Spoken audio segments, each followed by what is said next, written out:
तो WhatsApp guys, कैसे हो? मेरे चैनल पे आपका स्वागत है। मैं हूं गौतम और मेरे चैनल पे आपका स्वागत है जिसका नाम है टेक विद कैनवन। और आज हम बात करने वाले हैं कि when to buy laptop, how to buy laptop और कैसे लैपटॉप को जब खरीदे तो उसके बारे में जाना जाए, सीखा जाए। और कैसी लैपटॉप्स को क्या तुम्हारे चीज़ को, तुम्हारे रिक्वायरमेंट को वो चीज़ पूरी करेगी। तो पहली चीज़ ये है कि यार तुम कोई पहले पर्सनल शेयर करना चाहूँगा ये रिव्यू कि एवरी जो है मेरे एज के या फिर कोई भी बीटेक स्टूडेंट या फिर कोई भी स्टूडेंट होता है वो लैपटॉप ऐसे ही जाके वहाँ से बाई कर लेते हैं खाली लुक से या तो फिर प्राइस देख के कि हाँ ये प्राइस है, ये लैपटॉप है। But I really wanted to tell cam them कि यार तुम ऐसे लैपटॉप मत लो। तुम कभी भी लैपटॉप्स ले रहे हो, कभी भी तुम कोई फ़ोन ले रहे हो, तो उसके ऊपर पहले रिसर्च कर लो कि वो तुम्हारे तुम्हारे रिक्वायरमेंट्स पूरे कर सकता है या नहीं। अब मैंने ऐसा क्यों बोला? मैं सीधे सीधे एक चीज़ बताता हूँ कि हर किसी का कोई ना कोई बजट होता है। जैसे मुझे 30,000 का लैपटॉप लेना है, 50,000 का लेना है, 70 का लेना है या फिर 1 लाख का लेना है। मेजर नहीं 30,000 टू 20,000 का गैप होता है। और वो 30,000 टू 20,000 के गैप में बहुत सारा मैटर करता है। अब क्या क्या मैटर करता है वो चीज़ पहले बता देता हूँ। प्रोसेसर, रैम, स्टोरेज, लैपटॉप की बॉडी, लैपटॉप की स्क्रीन, लैपटॉप का कीबोर्ड, लैपटॉप का मेनली पूरा का पूरा स्ट्रक्चर। और स्क्रीन साइज भी होते हैं जैसे 13 इंचेस, 14 इंचेस, 15 इंचेस, 17 इंचेस। तो ये सब भी बहुत चीज़ मैटर करती है।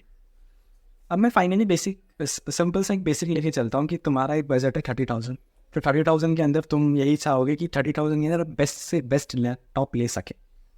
तो तुम क्या किस चीज़ की तरफ ज़्यादातर डिपेंडेंसी रखोगे? तो तुम्हें डिपेंड होना है प्रोसेसर पे, रैम पे और स्टोरेज पे।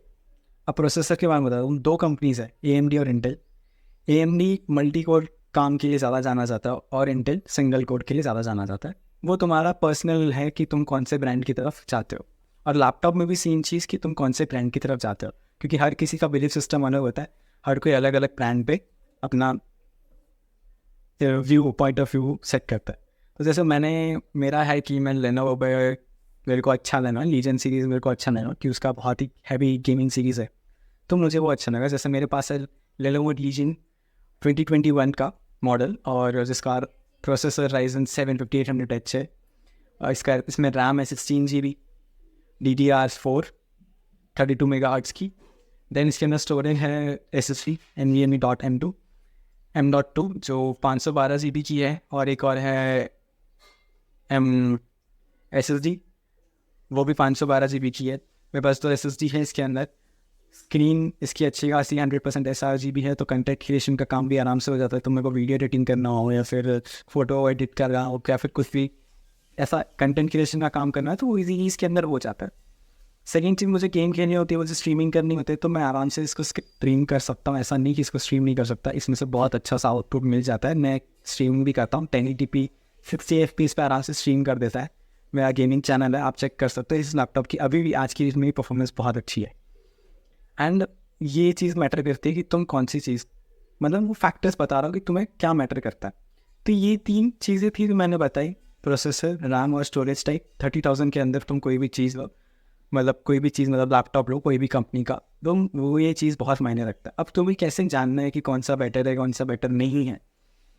तो ये जानने का सीधा सीधा तरीका बताता हूँ कि तुम अलग अलग वेबसाइट्स पे जाओ, रिव्यू करो प्रोडक्ट्स को, देखो कि सबसे ज़्यादा प्रोसेसर फिर मतलब बजट सेट कर देना, तो उस बजट के अंदर तक के सारे लैपटॉप्स, अगर 30 का ले रहे हो तो 30,000 से लेकर 25,000 तक के लैपटॉप में सबसे ज़्यादा बेस्ट कौन सा ऐसा आएगा कि लिख दो। लिखने के बाद अपना रिक्वायरमेंट फिर अलग अलग लैपटॉप्स में देखो कि वो तुम्हारे कर रहा है या नहीं कर रहा, क्योंकि स्टोरेज किसी को ज़्यादा चाहिए, किसी को फिर रैम ज़्यादा चाहिए, किसी को प्रोसेसर ज़्यादा अच्छा चाहिए, तो ये बहुत मायने रखता है। अब मैं ऐसा चीज़ बोल रहा हूँ कि ये सब मायने रखता है क्योंकि मैंने अपना पर्सनली रिव्यू देखा है कि मोस्टली लोगों को जब मैं पूछता हूँ कि तुम्हारे लैपटॉप में क्या है, स्पेसिफिकेशंस बताओ, तो वो बोलते हैं कि इतना पता नहीं है हमें, बट इतना पता है क्यों कितने का है। तो मैं यही बोलना चाहूँगा कि तुम लैपटॉप ले रहे हो तो तुम उसको सोच के समझ के लो, तुम्हारी खुद की चीज़ है। अगर तुम्हारे पास खुद की चीज़ों का ही नहीं पता तो उसका मतलब कुछ है नहीं, कुछ नहीं बनता। तो अगर मैं 1 लाख का लैपटॉप ले रहा हूँ और 30,000 का लैपटॉप ले रहा हूँ तो दोनों में बहुत डिफरेंस आता है। अब मुझ जैसा इंसान जो कंटेंट क्रिएशन करता है, गेम खेलता है, स्ट्रीम करता है, वीडियो एडिटिंग करता है, कोडिंग करता है, ये सब काम करता है, तो उसको ऑब्वियसली एक ऐसा लैपटॉप चाहिए जो बहुत हैवी हो। गेम खेलता है मतलब मैं मैकबुक तो नहीं ले सकता, विंडोज़ की तरफ ही जाना पड़ेगा। ठीक है, तो ये चीज़ें बहुत सारी मायने रखती है। अब चीज़ें बताता हूँ धीरे धीरे प्रोसेसर्स को लेके। तो पहला आता है प्रोसेसर, जो दिल होता है कोई भी लैपटॉप कंप्यूटर फ़ोन में होता है, हर किसी में प्रोसेसर होता ही है, तो वो दिल होता है। अब उसके अंदर भी अलग अलग कंपनी से, जैसे AMD है, AMD और इंटेल। अब इंटेल के आपने बहुत सारे सुने होंगे, core i5, i3, i7, i9 बहुत कम देखने को मिलता है, i7 तक देखने को मिल जाता है। अब उसके अंदर भी जनरेशन्स होते हैं 1 2 3 4 5 6 7 8 9 12 13 अभी तक का लेटेस्ट जनरेशन है इंटेल का। और AMD में राइजन बहुत ज़्यादा जाना माना है, क्योंकि राइजन की मल्टी कोर प्रोसेसर कोर बहुत ज़्यादा है। तो अगर देखा जाए तो मैं प्रेफर करता हूँ AMD लेना, बिकॉज उसका मल्टी कोर परफॉर्मेंस बहुत ज़्यादा है। इंटेल की तरफ मेरा थोड़ा कम है, क्योंकि इंटेल मैंने पहले यूज़ किया है, मुझे हीटिंग इश्यूज़ ये सारे इश्यूज़ ज़्यादा मिलते हैं सिंगल कोर परफॉर्मेंस में। मल्टी कोर जब भी मल्टीटास्किंग की बात आती है तो मुझे इंटेल इस चीज़ में नहीं जमता। बट जहाँ तक मुझे AMD का अच्छा लगता है कि उसका मल्टी कोर परफॉर्मेंस अच्छा है, मल्टी कोर कर लेता है आराम से, इवन उसका हीटिंग इश्यूज़ भी इतना नहीं है, तो वो चीज़ है। और AMD में टोटल 7th सीरीज़ है, मतलब 1 to 5, और 7 सीरीज सबसे लेटेस्ट है। 6 थोड़ा अनस्टेबल है, बट 7 बहुत ज़्यादा स्टेबल है, उन्होंने बहुत सारी चीज़ें ठीक कर दी। अब सेकेंड चीज़ आती है रैम। अब रैम के अंदर भी 5 टाइप है, DDR1, DDR2, DDR3, DDR4, DDR5। अभी की डेट में अगर तुम कोई लैपटॉप लेते हो तो DDR4 या तो DDR5 होना चाहिए। ये दो चीज़ का आपको ध्यान रखना ज़रूरी है, क्योंकि ये आज की डेट में ज़्यादा क्लॉक हर्ट मतलब स्पीड ज़्यादा देते हैं, तो वो एक फैक्टर करता है। थर्ड चीज़ आती है स्टोरेज टाइप। स्टोरेज, अब ये सोच रहे होंगे कि भाई कि स्टोरेज क्या है, रैम क्या है। तो RAM is a different topic and storage is a different topic. दोनों को तुम मिक्स नहीं कर सकते। स्टोरेज वो होता है जो जहाँ पे तुम अपना डेटा स्टोर करते हो, जहाँ पे तुम फोटोज़ वीडियोज़ अपनी स्टोर करते हो। और रैम वो जगह है जहाँ पे तुम्हारे एप्लीकेशंस रन होने के लिए मेमोरी लेते हैं, अपनी जगह बनाते हैं और वहाँ से मेमोरी लेते हैं कि मुझे इतनी मेमोरी बहुत है, इतने में मैं मेरा काम कर लूँगा। और जैसे ही वो टास्क ख़त्म हो जाता है, वो टास्क वहाँ से हट के डिलीट हो गए, वो रैम खाली कर देता है। तो वो एक ऐसी चीज़ है ना, जब तुम्हारा सिस्टम बंद और या फिर एप्लीकेशन बंद हो जाएगी तो वो जगह खाली हो जाएगी। बट स्टोरेज ऐसी जगह है, जब तक तुम वो डेटा डिलीट नहीं करोगे ना, तब तक वो डेटा वहाँ पे रहेगा। भले तुम सिस्टम बंद करो या ना करो, वो डेटा वहाँ रहे जब तक तुम डिलीट नहीं करते तब तक। ओके। अब स्टोरेज में होते हैं डेटा टाइप्स होते हैं कि भाई कौन सा स्टोरेज टाइप है। SSD होता है, साटा होता है और HSD होता है। HSD बहुत पुराना है, बहुत टाइम से चलते हुए आ रहा है। साटा थोड़ा पुराना हो गया है, ऐसा मैं बोल सकता हूँ, बट उसकी स्पीड कंपेरेटिवली HSD से ज़्यादा है। SSD जो सबसे अभी टॉप पे चल रहा है वो है SSD, जिसकी स्पीड बहुत ज़्यादा है कंपेरेटिवली दोनों साटा और HSD से। और इसको हम मेनली हर जगह इस्तेमाल किया जाता है। गेमिंग प्रोफेशनल्स में सबसे ज़्यादा SSDs को यूज़ किया जाता है।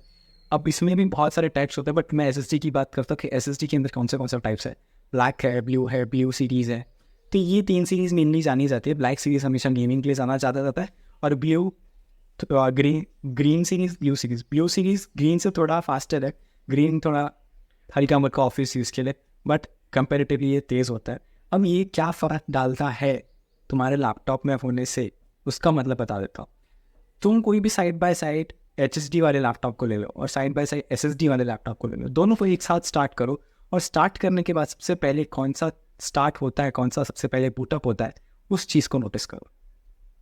अब जिस लैपटॉप में SSD होगा वो बहुत ज़्यादा कंपेरेटिवली तेज़ स्टार्ट हो जाएगा, बूटअप हो जाएगा, और जिसके अंदर HSD होगी वो बहुत धीरे शांति से स्टार्ट होगा, जैसे विंडोज़ 7 विंडोज़ XP होते थे। क्योंकि आज के टाइम पे धीरे धीरे सॉफ्टवेयर्स भी बहुत हैवी होते जा रहे हैं, तो उनको वैसा वैसा अपग्रेड करना ज़रूरी है। अपने हार्डवेयर को भी अपडेट करना ज़रूरी है। तो ये चीज़ है, ये चीज़ थी अंदर की कि तुम्हारे अंदर का परफॉर्मेंस कैसा है, क्योंकि ये बाहर दिखेगा नहीं, जो है वो अंदर ही रहेगा। अब बात आती है बाहर की। बाहर में आता है लैपटॉप की स्क्रीन, लैपटॉप का टच पैड, लैपटॉप का कीबोर्ड, लैपटॉप की बॉडी, ये सब बाहर की बात। अब बाहर में तुम्हें क्या क्या मायने रखता है। अब बाहर में भी ये मायने रखता है कि तुम गेम खेलो तो तुम्हें ज़्यादा अच्छी स्क्रीन की ज़रूरत नहीं है, तुम्हें खाली हर्ट से फ़र्क पड़ता है। अगर 1080p होगी तो भी बहुत इनफ है। कलर डेंसिटी, एक्यूरेसी इतना मायने नहीं रखता। बट दूसरे साइड तुम एक कंटेंट क्रिएशन हो तो तुम्हारे लिए स्क्रीन बहुत मायने रखती है। तुम्हारी स्क्रीन में DCI-3 का सपोर्ट होना चाहिए, उतना कलर तो होना चाहिए 100% जितना।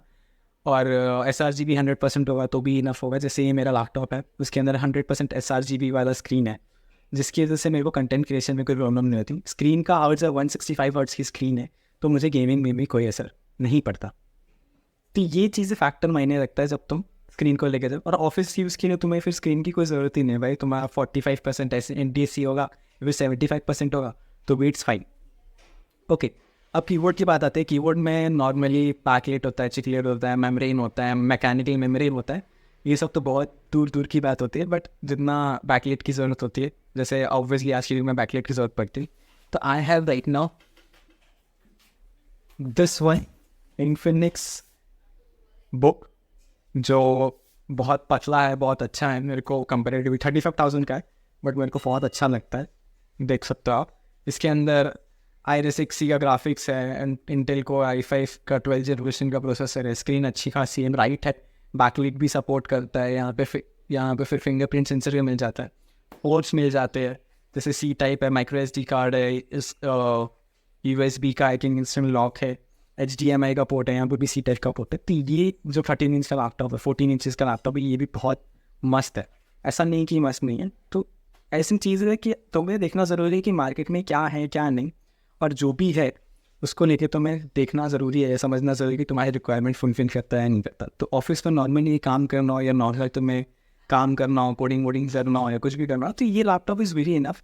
ये 4K 60 FPS तक सपोर्ट कर देता है। तो अगर तुम एक्सटर्नल स्क्रीन को 4K को कनेक्ट करते हो, तो ये तुम्हें 4K 60 FPS तक का आउटपुट दे देता है, which is very good output guys. C type fast Thunderbolt का भी सपोर्ट देता है, इवन माइक्रो SD कार्ड का भी है, जिसको अगर माइक्रो SD कार्ड कोई ट्रैवल करता हो। बट आज के दिन में पता नहीं चला कि क्यों किया है, बट इट्स फाइन। मैं कभी इसका रिव्यू भी करूँगा शांति से। अगर तुम चाहते हो तो कमेंट बॉक्स में करना कि 35,000 या फिर 30,000 का लैपटॉप जैसा प्लीज़ रिव्यू कर दो। I will do it with everything. Test वेस्ट मैंने किया है इसको, तो मैं इसका आपको बता पाऊंगा। ओके, अभी के लिए इतना ही। एंड बाद की वीडियोस की आप मुझे कमेंट सेक्शन में कर सकते हो कि इतने 1000 के लैपटॉप में अगर 3 मंथ्स के अंदर कोई चीज़ है, तो मैं आपको रिव्यू करता रहूँगा, बताते रहूँगा कि ये कंपैरिजन से टेबल बना के बता दूंगा कि भाई ये चीज़ें इसमें मायने रखता है, मायने नहीं रखता है, और एक्सप्लेनेशन दे दूंगा कि कौन से लोगों को ये चीज़ टारगेट करता है। तो अभी तक के लिए जो आपको वीडियो पसंद आई है तो प्लीज़ लाइक करना, शेयर करना, कमेंट करना, और अपने दोस्तों को भेजना यार, जो ऐसे ही अंधाधुन जाके या किसी के रेफरेंस पे किसी का देख के लैपटॉप ले देते हैं, और उन्हें ये बाद में पूछा जाता है भाई तेरे लैपटॉप में क्या है, और वो खाली बोलते हैं कि डेल का है, लेनोवो का है, HP का है। तो ये बहुत ही शेमफुल चीज़ है यार। If you are in laptop, please know about your laptop. तुम उस पर काम करते हो, तुम्हारे पास रहता हो, तुम्हें यही नहीं पता कि तुम्हारे लैपटॉप में क्या है, तो ये this is very shameful for you. तो बुरा मत ले आना, बट जो ट्रुथ है वो होता है। तुम्हारी चीज़ों के बारे में तुम्हें ही नहीं पता, तो ये चीज़ ऐसी है कि तुम्हारा ध्यान तुम पे नहीं है, बाकी सब पर है। ओके, तो वीडियो पसंद आई तो लाइक करना, कमेंट करना, शेयर करना, सब्सक्राइब करना, और अपने दोस्तों को भेजना। और कोई भी ऐसा है क्योरी जैसा तुम चाहते हो, मैं ओपनली बोलूँगा, तुरंत बोलूँगा, ऐसा नहीं कि मैं कुछ झूठ बोलूँगा। भाई मैं मुँह पर बोल दूँगा कि ये चीज़ पसंद है या नहीं है, या फिर होनी चाहिए नहीं होनी चाहिए।